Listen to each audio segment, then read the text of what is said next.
Hello everyone. मैं सी कमलेश भट्ट इस video में डिस्कस करूंगा इंटर सी एफएम के एमटीपी वन के कुछ इंपॉर्टेंट और ट्रिकी क्वेश्चंस। हाँ जी, स्टार्ट करते हैं। क्वेश्चन नंबर वन से स्टार्ट करेंगे जो कि एमसीक्यू बेस्ड है। चलो, और फैक्टरिंग पे बेस्ड है। Question number one, NV industries limited is a manufacturing industry which manages accounts receivable internally by its sales and credit department. It supplies small articles to different industries. The total sales ledger of the company stands at rupees 200 lakhs. Company का जो total sales है वो है 200 lakhs. जो sales है वो है 200 lakhs, of which 80% is credit sales. इसका दो ब्रेकअप कर देंगे, credit sales and cash sales. 80% credit sales है और 20% कैश सेल्स है। The company has a credit policy of 2/40 net 120. इसका मतलब क्या होता है? 2/40 net 120 का मतलब होता है कि भाई अगर तुम 40 डेज में पेमेंट करोगे तो हम तुम्हें 2% डिस्काउंट देंगे, अदरवाइज विदाउट डिस्काउंट 120 डेज में पे करना है। आई रिपीट, 40 डेज में पे करेंगे तो 2% डिस्काउंट, और अगर 40 डेज में नहीं पे करते हैं तो 120 डेज में पे करना है without discount. Past experience of the company has been that on an average, out of the total, 50% of customers avail of discount and the balance of the receivables are collected on an average in 120 days. मतलब ये जो credit sales है इसके भी 50%, मतलब 80 हमें पे करते हैं 40 डेज में, और जो रिमेनिंग 50% है, रिमेनिंग 80, वो डिस्काउंट का बेनिफिट नहीं लेते हैं, तो वो 120 डेज में पे करते हैं। The finance controller estimated bad debts around, bad debts है हमारा 1% of credit sales. With escalating cost associated with the in-house management of the debtors, coupled with the need to underburden the management with the task to so as to focus on sales promotion, CFO is examining the possibility of outsourcing its factoring service for managing its receivables. See, देखिए यही होता है basically. Factoring में होता क्या है कि हम कलेक्शन का जो रिस्पॉन्सिबिलिटी होता है वो किसी एजेंट, किसी फैक्टर को दे देते हैं, सो दैट हमारा जो मैनेजमेंट है वो रिलीव्ड हो जाए और वो फोकस करेगा सेल्स पे रादर देन कलेक्शन पे। Currently, the firm spends 240 to administer its credit sales. Administration का खर्चा, इसका मतलब कलेक्शन के लिए हमें कुछ पर्सन्स को रखने होंगे, कुछ एम्प्लॉयज रखने होंगे जो जाके कलेक्ट करेंगे, रिमाइंडर देंगे, तो वो सब पे खर्चा 240 है। दीज आर अवॉइडेबल, इसका मतलब अगर मैं फैक्टर को ये रिस्पॉन्सिबिलिटी दे दूं, आउटसोर्सिंग कर दूं, तो फिर ये जो एक्सपेंस है 240 वो सेव हो जाएगा। Okay, the main elements of the proposal are, it will charge, factor जो है वो हमसे 2% कमीशन चार्ज करेगा, और फैक्टर और एक काम करेगा, फैक्टर इनिशियली डे वन पे ही एडवांस पैसा दे देता है और ऑब्वियसली हमसे इंटरेस्ट चार्ज करेगा। It will pay advance against receivable to the firm at an interest rate of 18% after withholding 10% as reserve. Fine. Also, company has an option to take long-term loan at 15% or may take bank finance for working capital at 14%. You were also present at the meeting.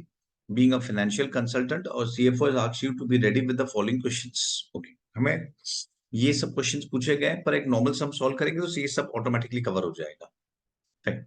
Consider your age 360 days. पहले पूछा what is average level of receivables, मतलब average receivables of the company. How much will advance, how much advance factor will pay, कितना advance देगा factor. What is the annual cost of factoring? What is the net cost to the company on taking factoring services? और last में पूछा है what is the effective cost of factoring? ये 5 questions पूछे गए। चलो स्टार्ट करते हैं। डेटा हमारे पास है, टोटल 200 लाख का सेल्स है, उसमें क्रेडिट हमारा 160 है और कैश 40 है। और क्रेडिट में भी कस्टमर्स किस तरीके से पेमेंट कर रहे हैं, 50% कस्टमर्स, सी कंपनी का टर्म्स क्या था, क्रेडिट टर्म्स 2/40 नेट 120। तो कुछ कस्टमर्स 40 डेज में पेमेंट कर रहे हैं और कुछ कस्टमर्स 120 डेज में पेमेंट कर रहे हैं। तो अभी हम सबसे पहले एवरेज फाइंड कर लेते हैं कि एवरेज हमारा कितना है। एवरेज पेमेंट पीरियड या एवरेज कलेक्शन पीरियड, एवरेज हम कितने टाइम पे कलेक्शन कर रहे हैं। देखो 50% कस्टमर्स 40 डेज में दे रहे हैं और 50% कस्टमर्स 120 डेज में दे रहे हैं, तो हमें सिंपल एवरेज, वेटेड एवरेज निकालना है। वेटेड एवरेज 40 डेज इंटू उसका जो वेट होता है प्लस 120 डेज इंटू उसका वेट। बेसिकली हम वेट से मल्टीप्लाई कर रहे हैं, हम वेट से मल्टीप्लाई कर रहे हैं। मैथ्स में सिंपल, अगर मुझे एक्स बार फाइंड करना है तो उसका एक सिंपल फॉर्मूला या लॉजिक होता है कि समेशन एक्स इंटू पी या एक्स इंटू वेट। पी यानी प्रोबेबिलिटी होता है, तब पी यूज करते हैं, और वेट तो एक्स इंटू वेट, तो 40 इंटू उसका वेट और 120 इंटू उसका वेट। तो इस तरीके से हम वेटेड एवरेज फाइंड करते हैं। तो ये आ गया, इसको सॉल्व करोगे तो ये आ जाएगा 20 + 60 80। That means on an average we can say कि हमारे पैसे, हमारा जो कलेक्शन होता है वो 80 डेज में टोटल अमाउंट का होता है। फाइन। फिर क्वेश्चन में फर्स्ट पार्ट में पूछा गया था what is average receivables. What is average receivables मतलब हमारे एवरेज डेटर्स कितने हैं।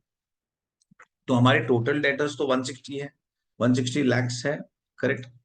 तो 160 लैक्स पूरे ईयर के क्रेडिट सेल्स है, पर हमारा एक साइकिल का, एक स्लॉट का, एक साइकिल का डेटर्स कितना होगा 80/360। That is 160 lakhs into 80/360। तो ये हो गया 35 लैक्स 55,556।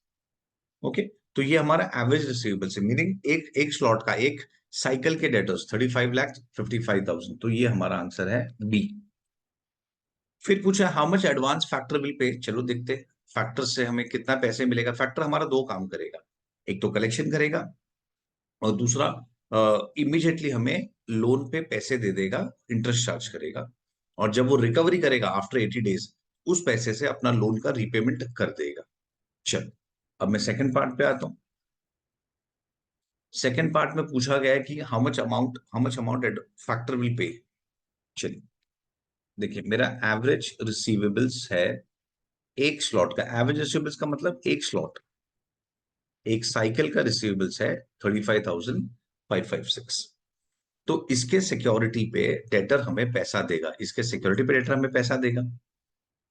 तो कितना देगा इसमें लिखा है, देखिए इट विल पे, ये सेकंड पॉइंट पढ़ते हैं। It will pay advance against receivable to the firm at an average at an interest rate of 18%। इतना इंटरेस्ट चार्ज करेगा, लेकिन after withholding 10% as reserve, meaning वो 10% रिजर्व रखेगा, पूरा पैसा नहीं देगा। डेटर क्या, फैक्टर क्या करेगा, जो भी हमारे डेटर्स है उसमें से 10% वो रिजर्व रखेगा। रिजर्व का मतलब क्या होता है, देखो अगर हम जैसे बैंक में लोन लेने जाते हैं, सपोज मैं ज्वेलरी के अगेंस्ट लोन लूं और मेरा ज्वेलरी 1 लाख का है, तो क्या बैंक मुझे पूरा 1 लाख का लोन देगा? नहीं, बैंक मुझे 90,000 या 85,000 या 80,000 का लोन देगा, मतलब कुछ कट करके देगा। ओके, तो बैंक पूरा का पूरा लोन नहीं देता है। और बैंक को भी कुछ गैप चाहिए ना, कि अगर कल जाके सिक्योरिटी का वैल्यू गिर गया तो क्या। इसीलिए ये बैंक 10% मार्जिन रख रहा है, 3,55,556। ओके। फिर इसमें से बैंक अपना 2% कमीशन भी चार्ज करेगा। 2% हम कैलकुलेट करेंगे 355 पे सेल्स पे। इस पे ये जो 2% कैलकुलेट होगा वो हमारा एवरेज सेल्स पे होगा, इंटू 2%, दैट इज 71,111। तो हमें कितना अमाउंट देगा, 35,55,556 माइनस 355,556 माइनस 71,111।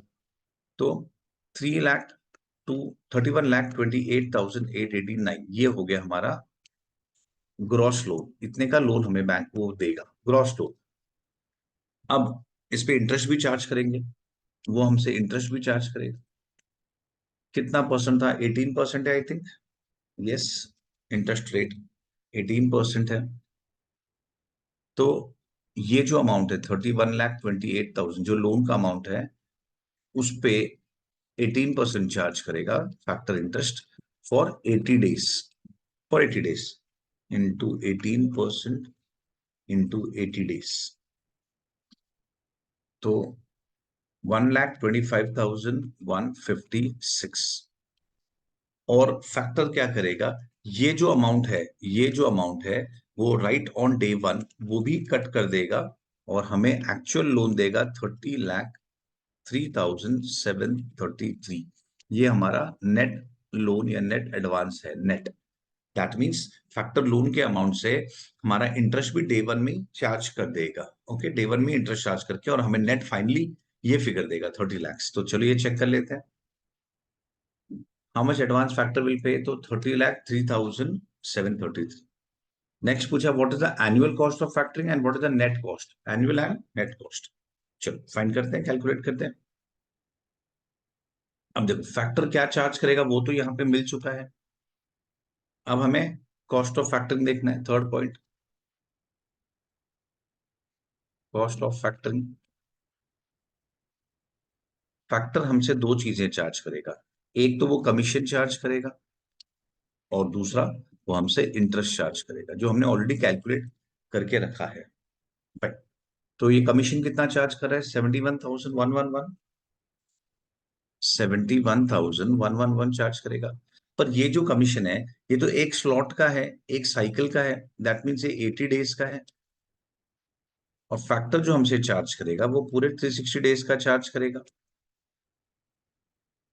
तो 71,111 जो है वो 80 डेज का है, तो 360 डेज का कितना, तो वो आता है 3,20,000, 3,20,000। सिमिलरली फैक्टर हमसे इंटरेस्ट ये चार्ज कर रहा है 125,156। ये जो इंटरेस्ट है 125,156, अगेन ये 80 डेज का है, तो 360 डेज का कितना, 125,156 इंटू 360 डिवाइड बाई 80, तो दैट इज 56320। इसको अगर हम फुल डेसिमल लेंगे ना तो ये एग्जैक्ट 200 आता है, अदरवाइज 202 आता है। आई मीन 125,155.55 लेंगे इंटू 360 डिवाइड बाई 80, तो एग्जैक्ट आंसर आएगा। Okay fine. तो इन शॉर्ट फैक्टर हमसे क्या चार्ज कर रहा है, 5 लाख, so ये 8,83,200। ये हमसे फैक्टर ग्रॉस चार्ज करेगा, 8,83,000 जो है वो ग्रॉस चार्ज करेगा। सो 8,83,200। और नेट क्या चार्ज करेगा, देखो फैक्टर हमसे कमीशन चार्ज करेगा, इंटरेस्ट चार्ज करेगा, फाइन। पर देन दो बेनिफिट भी तो है। कौन से दो बेनिफिट, एक तो ये 1% बैड डेट्स का, अब बैड डेट्स फैक्टर बेयर करेगा। और दूसरा 2,40,000 जो अवॉइडेबल कॉस्ट था, 2,40,000 जो अवॉइडेबल एडमिन कॉस्ट था, अब मुझे वो इनकर नहीं करना पड़ेगा। मैं क्यों मेरे स्टाफ रखूं जब फैक्टर कलेक्शन करने वाला है। तो मेरा दो सेविंग्स है, एक बैड डेट्स 1% और एक, ओके हमारे दो सेविंग्स है, एक है बैड डेट्स जो कि 1% है, 1% ऑफ सेल्स। तो हमारा क्रेडिट सेल्स कितने पूरे साल का, 160 lakhs।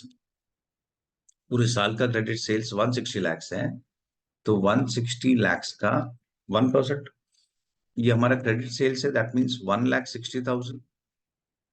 एंड एडमिन कॉस्ट जो है वो भी सेव हो जाएगा, विच इज 2,40,000। तो टोटल सेविंग्स ये दोनों मिला के 4 लाख हो गया। तो हमारा नेट कॉस्ट ऑफ फैक्टरिंग क्या है, इसमें से माइनस कर देंगे 883 माइनस 4 लाख, तो 4,83,200। ये हो गया हमारा नेट कॉस्ट ऑफ फैक्टरिंग। हमें नेट इतना कॉस्ट पे करना पड़ रहा है, 4,83,200। फाइन। अब लास्ट पार्ट पे आते हैं, what is the effective cost of factoring on advance received. हमें इफेक्टिव कॉस्ट फाइंड करना है परसेंटेज टर्म्स में। कॉस्ट तो हमने फाइंड कर दिया, अभी बस परसेंटेज टर्म्स में कॉस्ट फाइंड करना है। तो वो किस तरीके से फाइंड किया जाता है, देखो effective effective percentage cost of factoring is equal to, हमारा कॉस्ट क्या है 4,83,200, this is what we are paying, 4,83,200 ये हमारा कॉस्ट है जो हमें यहां से मिला है। ओके है। और उसके अगेंस्ट हमें क्या पैसे मिल रहे हैं वो भी देंगे। ये तो हमारा कॉस्ट है, और फैक्टर हमें क्या पैसा दे रहा है, 30,03,733, 30,03,733 इंटू 100, 4,83,200 डिवाइड बाई 30,03,733, 16.086, 16.09%, 16.09% हमारा इफेक्टिव कॉस्ट हो गया। चलो ये आ गया answer A. So with this first sum over हो गया। पर इसमें एक इंपॉर्टेंट डिस्कशन बचा है, मैं वो डिस्कस करता हूँ। सी, इसमें ऑफन स्टूडेंट्स को कंफ्यूजन क्या होता है, जो मैंने प्रीवियस वीडियो में भी डिस्कस किया था, एक बार फिर से डिस्कस करता हूँ। ये जो न्यूमरेटर है कॉस्ट, वो पूरे ईयर का है, और जो डिनोमिनेटर है, डिनोमिनेटर ये हमारा एक साइकिल का है। तो इसमें ऑफन स्टूडेंट्स को कंफ्यूजन होता है कि क्यों हम ऐसा कर रहे हैं कि कॉस्ट ले रहे हैं पूरे साल का, लेकिन जो अमाउंट रिसीव्ड एज लोन है वो खाली एक साइकिल का ले रहे हैं। तो देखिए इसको लॉजिकली समझने का ट्राई करते हैं, ये कैसे होता है, अंडरस्टैंड दिस पार्ट। देखो समझो ये मेरा साइकिल, ये फर्स्ट साइकिल है 80 डेज। तो ये इस पॉइंट ऑफ टाइम में फैक्टर मुझे 30 लाख 3,733 इतना अमाउंट देगा। और ये 80 डेज का साइकिल का, इस 80 डेज के साइकिल का मुझे कितना पे करना होगा। ये तो मेरे पूरे 4 साइकिल का है, तो आई मीन 360 डेज का है। तो 80 डेज का एक अमाउंट होगा, दैट इज इंटू 80/360, जो आ रहा है 107,378। फिर मुझे ये जो अमाउंट है फैक्टर को इस पॉइंट पे फिर से रिटर्न करना पड़ेगा। तो इसका मतलब यहां से लेके यहां तक मेरे पास कितने पैसे थे, ये अमाउंट था मेरे पास। फिर फिर सिमिलरली फैक्टर, फिर जब सेकंड साइकिल स्टार्ट होगा, फैक्टर मुझे फिर एट दिस पॉइंट फिर से मुझे 30,03,000 देगा, जो मुझे यहाँ पे रिटर्न करना होगा। फिर नेक्स्ट साइकिल स्टार्ट होगा, फिर नेक्स्ट साइकिल स्टार्ट होगा। इस तरीके से हर साइकिल में मेरे पास इतने पीरियड के लिए, हर साइकिल के लिए मेरे पास एक अमाउंट होगा जो है 30 लाख। तो कैन आई से कि यहां से लेके यहां तक भी 30 लाख है, फिर यहां से लेके यहां तक भी 30 है, फिर यहां से यहां भी 30 है, सो ऑन। तो in short starting to end मेरे पास 30 लाख ही है। ऐसे नहीं है कि 30, 60, 90, 120 हो रहा है, बढ़ रहा है अमाउंट, नहीं, बिल्कुल नहीं। मेरे पास स्टार्ट टू एंड 30 लाख ही है। दैट्स वाई हम ये मानते हैं कि भाई पूरे साल तो इतना ही था ना, रिटर्न भी तो कर रहे हैं, फिर आ रहा है, फिर रिटर्न कर रहे हैं, तो अमाउंट तो इतना ही है पूरे साल। लेकिन कॉस्ट पूरे साल का क्या था, 483,200। तो इन शॉर्ट ये जो अमाउंट है, ये देखा जाएगा तो पूरे साल का, ये जो फर्स्ट साइकिल में अमाउंट मिलेगा हमारे पास पूरे साल वही रहेगा। तो लॉजिकली स्पीकिंग कि ये कोई एक साइकिल का अमाउंट नहीं है, ये पूरे ईयर का ही अमाउंट है। And this is the logic जो मैंने यहाँ पे समझाया, कि ऐसा नहीं हो रहा है कि 30 है, फिर फैक्टर और 30 दे रहा है तो 60 हो गया, और फिर और 30 देगा तो 90 हो गया, नहीं। हमें रिटर्न करना पड़ा और फिर दूसरे साइकिल का पैसा मिलेगा, तो अल्टीमेटली पूरे साल हमारे पास 30 लाख ही है। आई hope you all must have understood this part. आगे जाते हैं। चलो ये एक इंपॉर्टेंट क्वेश्चन हमने कवर कर लिया।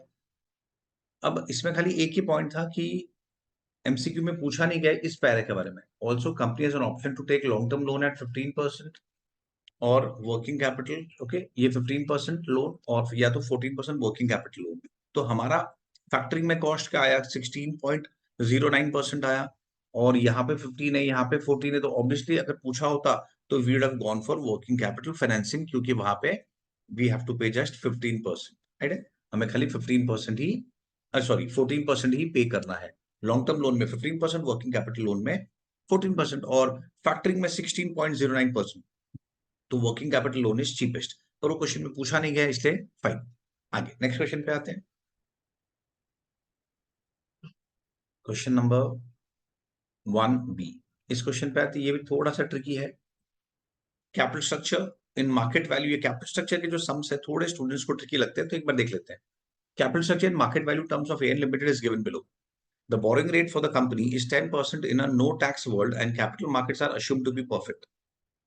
Required, if R owns 8% of the equity shares of AN Limited, determine his return if the company has net operating income, मतलब PBIT, net operating income of 10 lakhs and the overall capitalization rate, मतलब KO 20% दिया गया है, fine. And calculate the implied required rate of return on equity, मतलब के ही पूछा गया है। सी बिफोर वी स्टार्ट पहले बेसिक थ्योरी समझ लेते हैं। ईबीआईटी जो होता है उसका दो पार्ट होता है। ईबीआईटी में से हम पहले इंटरेस्ट पे करते हैं और नॉर्मली टैक्स पे करते हैं, पर ये सब में लिखा है ना, नो टैक्स वर्ल्ड, तो टैक्स नहीं है। तो जो बैलेंस बचा वो हम, that is available for equity share holders, हम उसे डिविडेंड देंगे, अज्यूमिंग कि हम पूरा पैसा दे देंगे तो वो डिविडेंड अमाउंट होगा। अच्छा, इंटरेस्ट जो है वो कनेक्टेड है डेट से, डिविडेंड जो है वो कनेक्टेड है इक्विटी से, और इन दोनों का टोटल होता है वैल्यू ऑफ फर्म। इन दोनों का टोटल होता है value of firm. Okay, interest connected है डेट से, डिविडेंड कनेक्टेड है इक्विटी से, तो सिमिलरली ईबीआईटी कनेक्टेड है वैल्यू ऑफ फर्म से। चलो आगे जाते हैं। अब एक सिंपल एग्जांपल देता हूं, अगर मैंने सपोज 1 लाख रुपीज का एफडी किया, उस पर मुझे 8% रिटर्न मिल रहा है, तो मेरा टोटल रिटर्न होगा 8,000। इसी लॉजिक से मैं ये बोल सकता हूँ कि जो डेट होगा, डेट का जो टोटल वैल्यू होगा, डेट का जो टोटल वैल्यू इनटू केडी करेंगे तो हमें इंटरेस्ट मिलेगा। सिमिलरली इक्विटी का जो वैल्यू होगा इनटू केई, कॉस्ट ऑफ इक्विटी, तो हमें डिविडेंड मिलेगा। देखो मैं यही लॉजिक अप्लाई कर रहा हूँ। और वैल्यू ऑफ फर्म को अगर हम केओ से मल्टीप्लाई करेंगे तो हमें ईबीआईटी मिलेगा। ओके, ये मैंने प्रीवियस वीडियो में भी डिस्कस किया था, इसमें भी फिर से डिस्कस करो एक रिवीजन के लिए। फाइन, अब मैं स्टार्ट करता हूँ। अब मेरे पास क्वेश्चन में क्या दिया है, देखो हमारे पास नेट ऑपरेटिंग इनकम है 10 lakhs, हमारे पास केओ है और नेट ऑपरेटिंग इनकम है। केओ है और नेट ऑपरेटिंग, केओ भी है और ऑपरेटिंग इनकम भी है, तो मुझे इससे वैल्यू ऑफ फर्म मिल जाएगा। चलो स्टार्ट करते हैं। तो वैल्यू ऑफ फर्म इनटू केओ करेंगे तो हमें ईबीआईटी मिलता है। वैल्यू ऑफ फर्म हमारे पास नहीं है, केओ है 20% है, आई थिंक एक बार चेक कर लेते हैं। केओ है 20%, यस, और ऑपरेटिंग इनकम है 10 lakhs।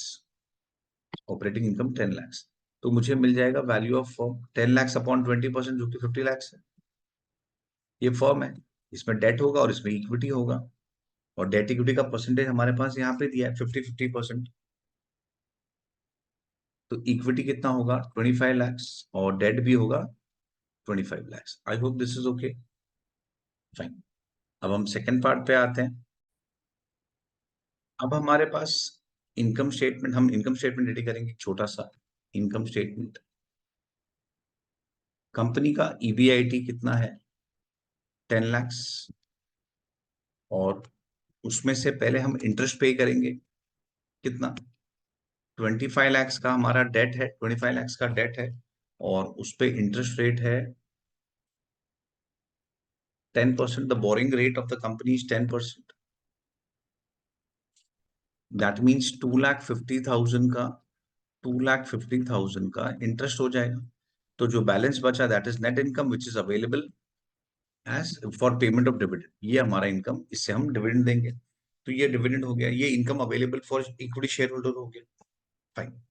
क्वेश्चन में क्या पूछा गया है, if R owns 8% of the equity, R के पास तो 8% ऑफ द इक्विटी है, तो determine his return if the company has, okay, determine his return, तो आर का रिटर्न क्या होगा, ये जो टोटल रिटर्न है उसमें आर का शेयर, आर शेयर या आर का रिटर्न जो है वो होगा 7,50,000 का 8%, क्योंकि 7,50,000 पूरे कंपनी का है, उसमें 8% इसका शेयर होल्डिंग है, तो 7,50,000 का 8% दैट इज 60,000, ये हो गया उसका रिटर्न। फाइन। फिर सेकंड पार्ट में केई पूछा, चलो केई पे आते हैं। तो केई के लिए मुझे ये फॉर्मूला देखना है, ये लॉजिक भी है, इक्विटी इंटू केई इज इक्वल टू डिविडेंड। तो मेरे पास डिविडेंड है, अभी हमने कैलकुलेट किया 7,50,000, मेरे पास वैल्यू ऑफ इक्विटी भी है, तो मिल जाएगा उससे सिंपल।